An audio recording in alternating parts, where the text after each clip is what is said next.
What is up, ladies and gentlemen? It's C.A.M.P here, bringing you another themed build, but because we're not really doing building in Fallout 76 proper, this is just a small build today, just right outside Watoga, which does have a little bit of a story to it. And yes, the footage is sped up, because if not, this episode would be like 12 minutes long, and I don't want it to be that. It's a small build, we have to get it done and get it out of the way.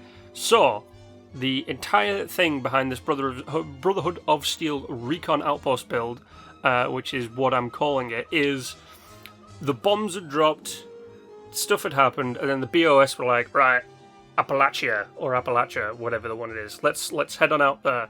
And they discovered all the robots in Watoga, and they were like, right, okay, let's keep our eye on this. So they sent out a two-man recon team, which is where this outpost comes in, who fortified a small area near a dam, some water and all that kind of stuff, but just far enough away so the sensors of robots would not be attracted to their evil presence, even though they're not evil, but robots think they're evil, remember?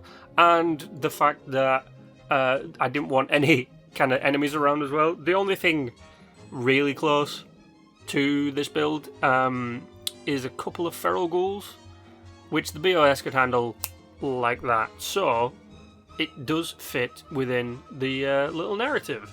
And, of course, the bunk bed is there because it's a two-man recon team.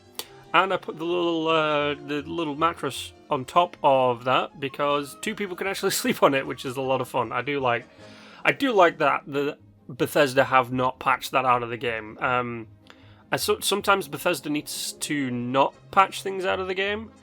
Like, you know, the ability to put things on the fireplace or, you know, decorate with the rugs, because it really hinders builders' ways of doing things. Like, we had ways of double stacking foundations, which, yes, admittedly did make your base invincible, but at the same time, you could do some really awesome designs with it, and the Bethesda was just like, nope, and patched it out.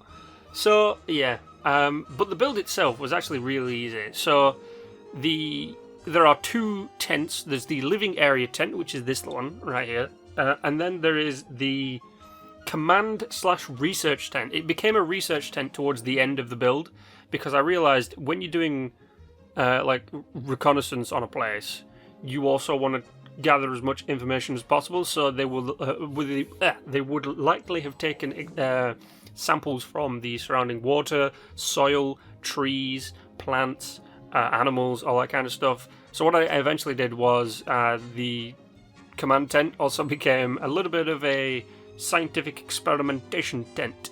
I move a lot of the stuff around. I moved that table around in there, and I set up some stuff, and I even put in a little frog prince. But I really did enjoy doing this design, and I don't know why. Because it's really tiny. it's absolutely tiny, and I don't think I've ever, unless it was a challenge, I don't think I've ever built anything this small. And it came really easily to me. Now, normally I'm kind of like fiddling with around with everything. This one just was kind of like bish bash bosh, and then I moved the little things around to make it look a little bit better. My cable management was on point.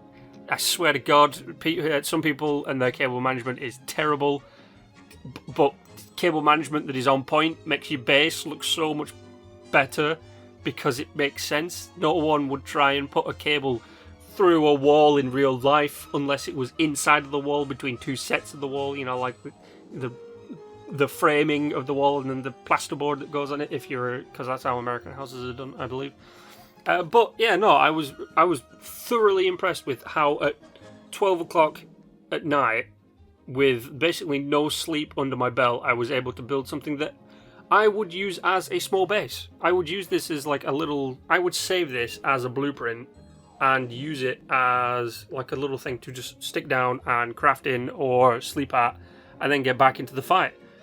And I don't normally build stuff that I would do that with. Normally I build something that is either there to look pretty or does actually function as something.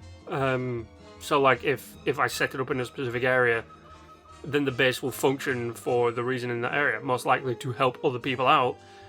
So I guess I follow the responders lifestyle, but yeah, I was, when watching the footage back, I was kind of shocked how I don't want to say good, because it's not the best. It is nice, but it's not the best.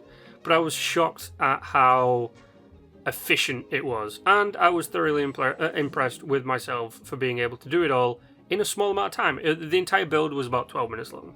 But there we have it.